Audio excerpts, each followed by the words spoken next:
इससे पहले की क्लासेस में बर्न के जो जनरल इंट्रोडक्शन हो सकता है वो हमने डिस्कस कर लिया है। बर्न की क्लासिफिकेशन क्या है वो डिस्कस किया है। आज की क्लास में बर्न की कंडीशन में क्लिनिकल मैनिफेस्टेशन क्या होगा, क्लिनिकल प्रेजेंटेशन, किस क्लिनिकल प्रेजेंटेशन के साथ पेशेंट आ सकता है उसकी हम बात करेंगे। तो क्लिनिकल फीचर डिस्कस करेंगे। तो सबसे पहले अगर क्लिनिकल फीचर्स की बात करें तो इसमें हिस्ट्री किसकी मिलेगी? बर्न की हिस्ट्री मिलेगी। पेशेंट बर्न की हिस्ट्री देगा तो रिसेंट बर्न की हिस्ट्री मिल सकती है या डिलेड बर्न की हिस्ट्री मिल सकती है, मोड ऑफ बर्न की हिस्ट्री मिल सकती है इसके अंदर। तो जब भी हम बर्न की हिस्ट्री लेते हैं हर चीज़ देखेंगे इसके अंदर। मोड ऑफ बर्न क्या था, टाइप ऑफ द बर्न क्या है, और क्लोज कंपार्टमेंट बर्न हुआ है या ओपन कंपार्टमेंट बर्न हुआ है, तो ये सारी चीज़ें भी हमें देखनी है। बर्न की रिसेंट हिस्ट्री है, डिलेड हिस्ट्री है, ये सारी चीज़ें हम देखेंगे। तो फर्स्ट क्लिनिकल फाइंडिंग क्या होगी? बर्न की हिस्ट्री मिलेगी। पेन होगा, पेन की कंप्लेन हो सकती है, जिस साइड पे बर्न हुआ है वहाँ पे पेन की कंप्लेन हो सकती है, बर्निंग की कंप्लेन हो सकती है, पेशेंट अलर्ट हो सकता है, एंक्सियस हो सकता है, डिसोरिएंटेड हो सकता है, तो ये भी हो सकता है। एंक्सियस स्टेटस हो सकता है पेशेंट का। तो क्लिनिकल प्रेजेंटेशन क्या होगा? जो अभी रिसेंट बर्न हुआ है ऐसे केसेस में पेशेंट एंक्सियस हो सकता है, ठीक है। अगर डिलेड बर्न है तो वहाँ पेशेंट स्टेबल हो जाता है, तो एंक्सियस स्टेट नहीं मिल सकता। पर ये क्लिनिकल फाइंडिंग है। पेशेंट सपोज करिए अभी जला हुआ है, अभी आएगा, तो पेशेंट क्या होगा? एंक्सियस हो सकता है इसके अंदर। टेकीकार्डिया की कंप्लेन हो सकती है, टेकिनिया की कंप्लेन हो सकती है। टेकीकार्डिया और टेकिनिया ये भी रिसेंट जो इमीडिएट कंप्लेन अगर है, इमीडिएट कंडीशन है जहाँ पे भी बर्न हुआ है, तो ये कंडीशन देखी जा सकती है। फ्लूइड लॉस हो सकता है। फ्लूइड लॉस को हम कैसे असेस करेंगे? फ्लूइड लॉस असेस करेंगे, वाइटल्स जब हम चेक करेंगे, बीपी अगर पेशेंट का लो है तो वहाँ फ्लूइड लॉस की असेसमेंट आप कर सकते हैं, या एनुरिया की कंडीशन है तो वहाँ से आप असेस कर सकते हैं कि फ्लूइड लॉस हुआ है। खासतौर से बर्न की कंडीशन में प्लाज्मा लॉस होता है, और प्लाज्मा लॉस होने की वजह से जो इंट्रावस्कुलर वॉल्यूम होगा वो डिप्लीट होगा, और उसके नतीजे में क्लिनिकल मैनिफेस्टेशन किसका हो सकता है?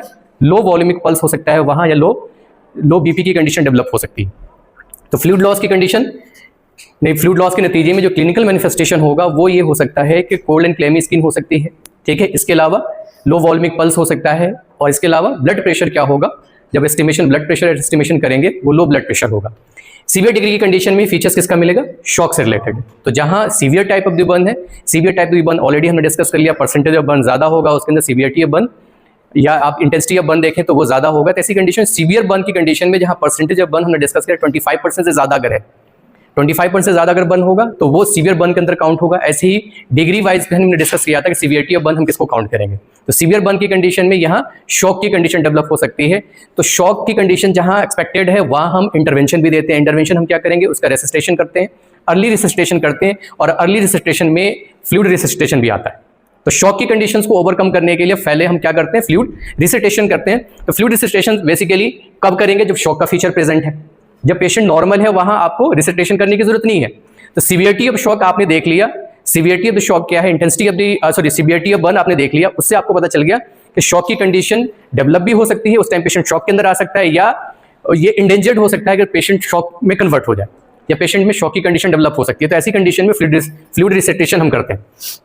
ऐसे ही टॉलरेबल टेम्परेचर, खासतौर से अगर हम बात करें तो 40 डिग्री सी टेम्परेचर है अगर, तो ये हम टॉलरेट कर सकते हैं for a brief period of time. यानी किसी बॉडी सरफेस पे क्लोज कांटेक्ट के साथ अगर ये टेम्परेचर है तो हम टॉलरेट कर सकते हैं ब्रीफ पीरियड तक। अगर यही प्रोलॉन्ग होगा तो इसमें बायोकेमिकल चेंजेस आ सकते हैं, डीनेचुरेशन हो सकता है। हमारी बॉडी किससे बनी हुई है? प्रोटीन से। तो प्रोटीन डीनेचुरेशन शुरू हो जाएगा, यहाँ मेटाबॉलिक एरर की कंडीशन डेवलप हो सकती है। तो मोर देन 40 डिग्री टेम्परेचर ये बेसिकली हमारे मेटाबॉलिक एक्टिविटी को हैम्पर करता है, डिस्टॉर्ट करता है। तो यहाँ मेटाबॉलिक एरर की कंडीशन डेवलप हो सकती है, मेटाबॉलिज्म डिस्टर्ब होगा, उसके नतीजे में क्लिनिकल प्रेजेंटेशन हो सकता है, ठीक है। तो नॉर्मल टेम्परेचर जो टॉलरेबल टेम्परेचर होगा 40 डिग्री सी है। अगर किसी को कांस्टेंट ऐसे इन्वायरमेंट में रखा गया है जहां टेम्परेचर ज्यादा है, वहां पॉसिबिलिटी क्या हो सकती है? अल्दो वहां पे आपको इविडेंट बर्न की कंडीशन नहीं देखी जा रही है, पर अगर आपको पता है कि जिस एरिया के अंदर उसको रखा गया है उसका टेम्परेचर मोर देन 40 है, तो आप ये मान के चलोगे उससे बर्न की कंडीशन डेवलप हुई है। तो नॉर्मल टेम्परेचर जो हम विथस्टैंड कर सकते हैं वो क्या है? 40 degree C temperature close contact में। दूर से भी सपोज करिए कई बार टेम्परेचर की हम बात करें तो जो इन्वायरमेंटल टेम्परेचर होता है 40 से ज्यादा हो जाता है, पर वो क्लोज टेम्परेचर नहीं है, वो क्या है? रिमोट टेम्परेचर है जो पूरे इन्वायरमेंट के अंदर फैला हुआ है। तो उसका आपका इफेक्ट खासतौर से जो स्ट्रोक के फॉर्म में डेवलप होता है वो इस वजह से होता है कि कंटिन्यूअस अगर कोई बाहर रह रहा है, वो टेम्परेचर उसकी बॉडी पे अप्लाई हो रही है, तो हीट स्ट्रोक जिसको बोलते हैं। तो हीट स्ट्रोक भी बेसिकली क्या टाइप ऑफ दी बर्न है जो आपके बायोकेमिकल चेंजेस प्रोड्यूस कर रहा है, मेटाबॉलिक एरर कॉज कर रहा है। तो नॉर्मल कहने का मतलब है कि नॉर्मल टेम्परेचर जो हम टॉलरेट कर सकते हैं 40 डिग्री सी है, इसको हम टॉलरेट कर सकते हैं। इससे ज्यादा टेम्परेचर होगा हमारी बॉडी के अंदर चेंजेस कॉज करेगा, ठीक है। नेक्स्ट हम बात करेंगे इफेक्ट ऑफ बर्न। तो बर्न के नतीजे में क्या इफेक्ट पड़ता है हमारी बॉडी पे, उसकी हम बात करेंगे। तो फर्स्ट इफेक्ट ये है कि अगर प्लाज्मा लॉस हो रहा है, बर्न की कंडीशन में प्लाज्मा लॉस होता है। प्लाज्मा लॉस क्यों होगा? कैपिलरी परमेबिलिटी इंक्रीज हो जाती है, इन्फ्लामेशन डेवलप होगा, बर्न के नतीजे में इन्फ्लामेशन इंड्यूस होता है, उसके नतीजे में कैपिलरी परमेबिलिटी इंक्रीज होगी। तो कैपिलरी परमेबिलिटी इंक्रीज होगी, उसके कंडीशन में शॉक डेवलप होगा, और शॉक क्यों डेवलप होगा, हाइपोवॉल्यूमिया क्रिएट होगा, यानी फ्लूइड शिफ्ट हो रहा है। यहाँ पे फ्लूइड कहाँ शिफ्ट हो रहा है, जो इंटरस्टिशियल फ्लूइड होगा वो क्या होगा, लॉस हो रहा है। तो यहाँ कैपिलरी परमेबिलिटी इंक्रीज हो रही है, इसका मतलब है जो वस्कुलर कंपोनेंट के अंदर जो फ्लूइड है वो कहाँ आएगा, एक्स्ट्रासेलुलर स्पेस के अंदर, वहां से वो इवैक्यूएट हो रहा है।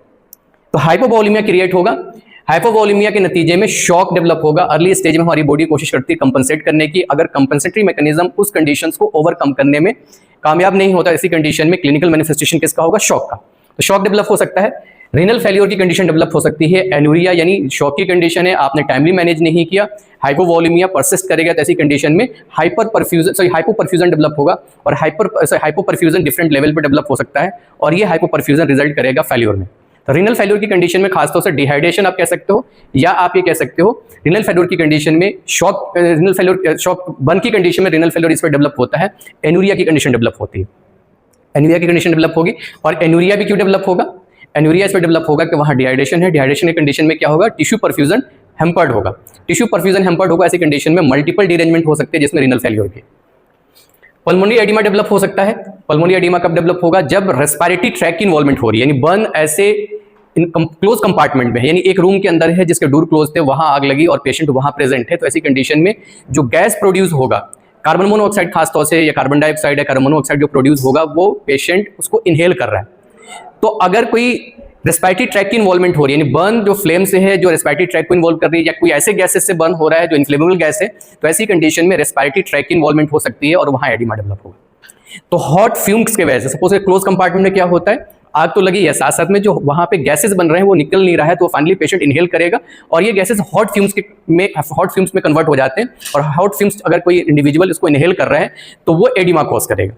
तो यहाँ पल्मोनरी एडिमा क्यों डेवलप हो रहा है, पल्मोनरी एडिमा इस वजह डेवलप हो रहा है कि जो रेस्पिरेटरी ट्रैक है उसके अंदर इन्फ्लेमेशन डेवलप हो रहा है, अपर रेस्पिरेटरी ट्रैक और लोअर रेस्पिरेटरी ट्रैक के अंदर इन्फ्लेमेशन इंड्यूस होगा, ऑल बिकॉज ऑफ जो पेशेंट फ्यूम्स को इनहेल कर रहा है, फ्यूम्स को इनहेल कर रहा है, वो हाई टेम्परेचर पे होगा, हाई टेम्परेचर पे होने के वजह से वो इन्फ्लेमेशन इंड्यूस करेगा।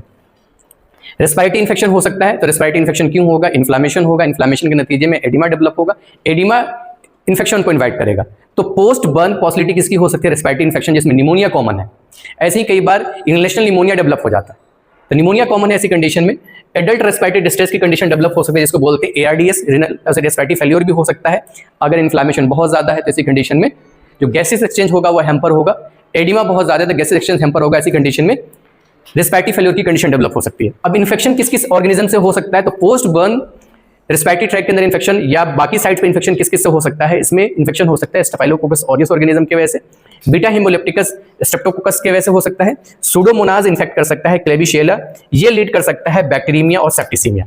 तो जो फंडल ऑर्गेनिज्म है जिसका हमें खास ख्याल रखना है कि ये ऑर्गेनिज्म क्लेबिशिएला है या जो ऑर्गेनिज्म हमने यहाँ डिस्कस किया है, इनके नतीजे में बर्न साइट पे इन्फेक्शन हो सकता है, और बर्न साइट का इन्फेक्शन अगर टाइमली आपने मैनेज नहीं किया तो इसी कंडीशन में पॉसिबिलिटी किसकी बढ़ जाती है, बैक्टीरियमिया की और सेप्टिसीमिया की।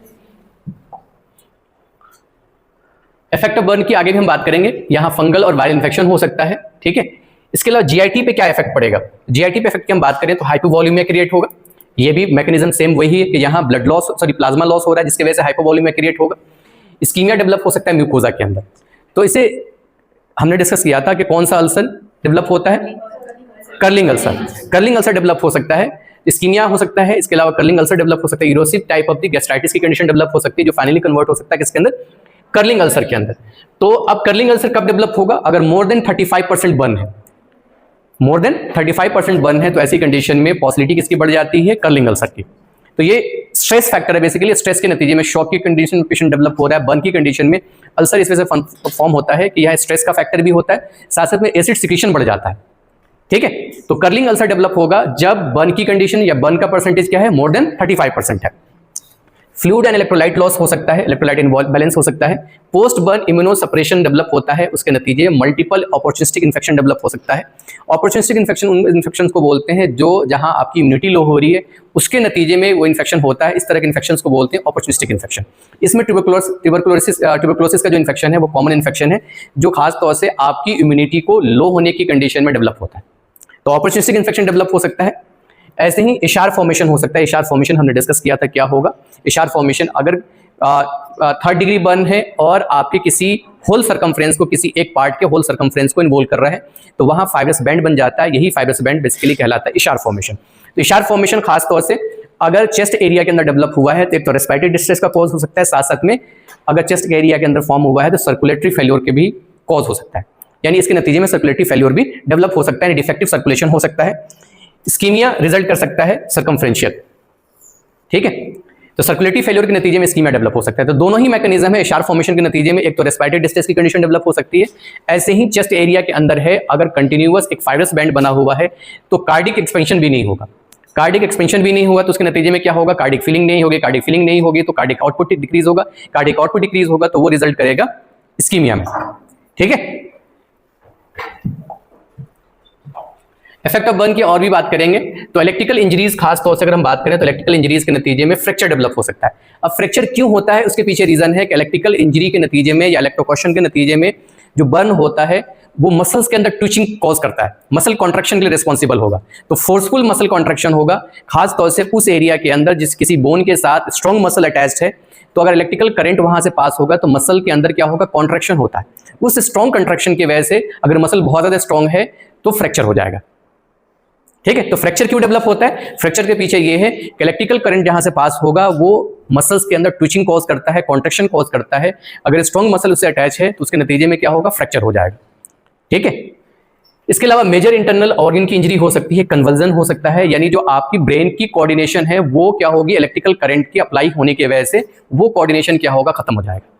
हमारी ब्रेन से जो भी सिग्नल्स होता है कोऑर्डिनेटेड मैनर में इंपल्स के फॉर्म में जनरेट होता है, अगर इलेक्ट्रिकल करंट अगर किसी इंडिविजुअल पे अप्लाई किया जाएगा उसके नतीजे में जो इलेक्ट्रिकल सिग्नल्स होंगे वो डिस्टॉर्ट होंगे, तो हमारी जो कोऑर्डिनेटेड एक्टिविटीज होगी वो हैम्पर हो जाती है और साथ साथ में ये रिजल्ट कर सकता है कन्वर्जन में। यानी ब्रेन की एक्टिविटी हमारी क्या होगी, वो रेगुलेट नहीं होगी, ब्रेन की एक्टिविटी हमारी रेगुलेट नहीं होगी, तो इसी कंडीशन में कन्वर्जन डेवलप होता है।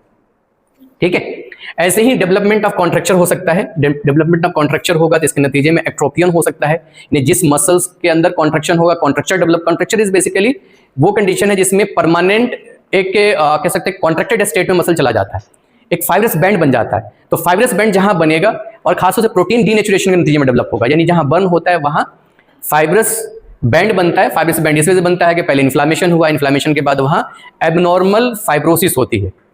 ठीक है, प्रोटीन का एबनॉर्मल डिपोजिशन भी होता है, यानी कोलेजन का एबनॉर्मल डिपोजिशन होता है। कॉन्ट्रैक्शन में दो चीजें होती हैं, एक तो कोलेजन का एबनॉर्मल डिपोजिशन होता है और साथ साथ में फाइब्रोसिस इंड्यूस होती है। तो इन दोनों ही कॉज की वजह से वहां कॉन्ट्रैक्चर डेवलप होता है। कॉन्ट्रैक्चर जहां डेवलप होगा तो वो पार्ट खिंच जाता है, तो अगर किसी पार्ट से कॉन्ट्रैक्चर, किसी पार्ट से अटैचमेंट है कॉन्ट्रैक्चर का, तो उसके नतीजे में एक्ट्रोपियन डेवलप हो जाएगा, यानी एवर्जन हो जाएगा। एक्ट्रोपियन डेवलप हो सकता है, माइक्रोस्टोमिया फॉर्मेशन हो सकता है, स्मॉल ओपनिंग डेवलप हो सकती है, डिसेबिलिटी हो सकती है जॉइंट एरिया के अंदर। अगर कॉन्ट्रैक्चर कहां डेवलप हुआ है, जॉइंट स्पेस में डेवलप हुआ है, जॉइंट के आसपास डेवलप हुआ है, तो जॉइंट की मूवमेंट क्या होगी, रेस्ट्रिक्टेड होगी। उस फाइब्रस बैंड की वजह से जॉइंट की मूवमेंट क्या हो सकती है, रेस्ट्रिक्टेड हो सकती है। डिफेक्टिव हैंड फंक्शन हो सकता है, तो अगर हैंड एरिया के अंदर अगर कॉन्ट्रैक्चर डेवलप हुआ है तो ये लेट कॉम्प्लिकेशन है, बेसिकली बर्न की कंडीशन में लेट कॉम्प्लिकेशन है ये, या लेट इफेक्ट कह सकते हो आप। तो जॉइंट एरिया में अगर कॉन्ट्रैक्चर डेवलप होगा तो डिसेबिलिटी डेवलप हो सकती है। ऐसे ही हैंड एरिया के अंदर डेवलप होगा तो हैंड की जो एक्टिविटी होगी वो हैम्पर होगी। ग्रोथ रिटार्डेशन हो सकता है। ग्रोथ रिटार्डेशन क्यों होगा कि जहां कॉन्ट्रैक्चर डेवलप होगा वो फाइब्रस बैंड होगा जो मसल्स की ग्रोथ को और साथ साथ बोन की ग्रोथ को रिस्ट्रिक्ट कर देगा। तो हमारी लेंथ या हमारी ग्रोथ किस पे डिपेंड करती है कि बोन की ग्रोथ क्या है। तो जो मसल्स वहां अटैच है, उस बोन से अटैच है, उसके अंदर कॉन्ट्रैक्चर डेवलप हो गया। कॉन्ट्रैक्चर के नतीजे में एक फाइब्रस बैंड होगा जो बोन की ग्रोथ को हैम्पर करेगा। तो बोन की ग्रोथ अगर हैम्पर होगी तो ग्रोथ रिटार्डेशन भी डेवलप होगा। ठीक है, इफेक्ट ऑफ बर्न की हम बात करेंगे तो इफेक्ट ऑफ बर्न में और क्या चीजें हैं, तो इसमें इनहेलेशनल बर्न के नतीजे में पल्मोनरी एडिमा जो हमने पहले डिस्कस कर लिया था, रेस्पिरेटरी अरेस्ट की कंडीशन डेवलप हो सकती है, एआरडीएस हो सकता है। केमिकल इंजरी के नतीजे में क्या हो सकता है, तो जीआईटी डिस्टर्बेंसेस, किसी ने केमिकल इंजेस्ट कर लिया है तो इसके नतीजे में क्या होगा, जीआईटी डिस्टर्बेंसेस होगा, उसमें इरोजन हो सकता है, परफोरेशन हो सकता है, स्ट्रक्चर डेवलप हो सकता है। खासतौर से अल्कली इंजेक्शन अगर हुआ है, अल्कली के नतीजे में क्या होगा, स्ट्रक्चर डेवलप होगा। पाइलोरिक स्टेनोसिस की कंडीशन डेवलप हो सकती है अगर एसिड इंटेक हुआ है। तो ये दो क्वेश्चन यहां से बनता है कि अल्कलीज के नतीजे में स्ट्रक्चर डेवलप होगा इसोफेगस के अंदर, अगर किसी ने एसिड इंटेक किया है तो उसके नतीजे में स्टेनोसिस डेवलप होगी किस एरिया के अंदर, pyloric part of stomach. Next हम बात करेंगे इफेक्ट ऑफ इंजरी। अगर अदर प्रॉब्लम्स की हम बात करें तो इसमें डीवीटी की कंडीशन डेवलप हो सकती है, डी वेनस थ्रोम्बोसिस की कंडीशन देखी जा सकती है, पल्मोनरी एम्बोलिज्म फॉर्म हो सकता है, यूरिनरी इन्फेक्शन हो सकता है, बेड सोर डेवलप हो सकता है। तो अगर पेशेंट बेड रिडन है और खासतौर से ऐसे पेशेंट में प्रोलॉन्ग हॉस्पिटलाइजेशन की जरूरत पड़ती है, वुंड केयर की जरूरत पड़ती है, तो लगातार एक पोजीशन में रहने की वजह से डेकोबिटेड अल्सर डेवलप हो सकता है या बेड सोर डेवलप हो सकता है। सीवियर माल न्यूट्रिशन की कंडीशन डेवलप हो सकती है, कैटाबोलिक स्टेटस डेवलप हो सकता है, कैटाबोलिज्म वहां इनहांस हो जाएगा। कैटाबोलिज्म बेसिकली वो हमारी बॉडी के अंदर डिस्ट्रक्शन कॉज करता है। मेटाबॉलिज्म और मेटाबॉलिज्म के जो पार्ट है कैटाबोलिज्म और एनाबोलिज्म, तो कैटाबोलिक एक्टिविटी ज्यादा होगी यानी डिस्ट्रक्शन ज्यादा होगा। रेस्पिरेटरी इन्फेक्शन हो सकता है इसके अंदर। कॉम्प्लिकेशंस ऑफ बर्न की अगर हम बात करें तो अगर कॉम्प्लिकेशंस की हम बात करेंगे तो इसमें हाइपरट्रॉफिड स्कार बन सकते हैं, जिस साइड पे बर्न हुआ है उसके नतीजे में क्या होगा, हाइपरट्रॉफिड स्कार बन सकता है। तो hypertrophied scar is basically complication of burn, keloid formation हो सकता है, टॉक्सिक शॉक सिंड्रोम डेवलप हो सकता है। क्लियर है? अब ये टॉक्सिक शॉक सिंड्रोम क्यों होगा, जो एक्सोटॉक्सिन वहां से रिलीज होगा वो रिस्पॉन्सिबल होगा खासतौर से किसके लिए, टॉक्सिक शॉक सिंड्रोम के लिए। कॉजेज ऑफ डेथ की अगर हम बात करें, बर्न की कंडीशन में डेथ क्यों होती है उसकी हम बात करेंगे। तो कॉजेज ऑफ डेथ की अगर हम बात करेंगे तो फर्स्ट कॉज है हाइपोवॉल्यूमिया, यानी ऐसे पेशेंट जो बर्न से सफर कर रहे हैं उनमें डेथ किस वजह से होती है, तो मेजर कॉज क्या है, हाइपोवॉल्यूमिया। हाइपोवॉल्यूमिया, उसके अलावा शॉक, तो हाइपोवॉल्यूमिया ही रिजल्ट करेगा शॉक के अंदर में, इस शॉक में कन्वर्ट होगा। तो अगर हाइपोवॉल्यूमिया आपने टाइमली मैनेज कर लिया तो आप मोर्टिलिटी को क्या कर सकते हैं, रिड्यूस कर सकते हैं। तो शॉक की कंडीशन, इसके नतीजे में डेथ हो सकती है। रीनल फेल्योर जो शॉक के नतीजे में डेवलप होगा, ठीक है, या हाइपोपरफ्यूजन के नतीजे में डेवलप होगा, तो रीनल फेल्योर की वजह से डेवलप हो सकती है या डेथ हो सकती है। पल्मोनरी एडिमा डेवलप हो सकता है, ईआरडीएस होगा जिसके नतीजे में डेथ हो सकती है। सेप्टिसीमिया की वजह से डेथ हो सकती है और मल्टी ऑर्गन फेल्योर होगा, ये रिस्पॉन्सिबल होगा डेथ के। तो अगर हम बात करें कॉजेस ऑफ डेथ क्या है, यानी बर्न की कंडीशन में मोर्टिलिटी के चांसेस क्यों हैं, तो उसके पीछे रीजन है फर्स्ट है हाइपोवॉल्यूमिया। हाइपोवॉल्यूमिया के अलावा शॉक की कंडीशन अगर डेवलप हो रही है वो कॉज ऑफ द डेथ में काउंट होता है। रिनल फेल्योर है वो कॉज ऑफ डेथ है। पल्मोनरी एडिमा है वो उसके नतीजे में डेथ हो सकती है। सेप्टिसीमिया है वो कॉज ऑफ द डेथ हो सकता है। मल्टी ऑर्गन फेल्योर होगा उसके नतीजे में डेथ हो सकती है। ऐसे ही एक्यूट रेस्पिरेटरी एयरवे ब्लॉक अगर होगा, खासतौर से बर्न किस एरिया के अंदर है, हेड एरिया के अंदर है और नेक एरिया के अंदर है, तो यहाँ रेस्पिरेटरी ब्लॉकेज की कंडीशन डेवलप हो सकती है, तो इसके नतीजे में डेथ हो सकती है। मैनेजमेंट ऑफ बर्न, टाइम कितना हुआ, हाँ बंद कर दो। नेक्स्ट क्लास में डिस्कस करेंगे मैनेजमेंट ऑफ बर्न।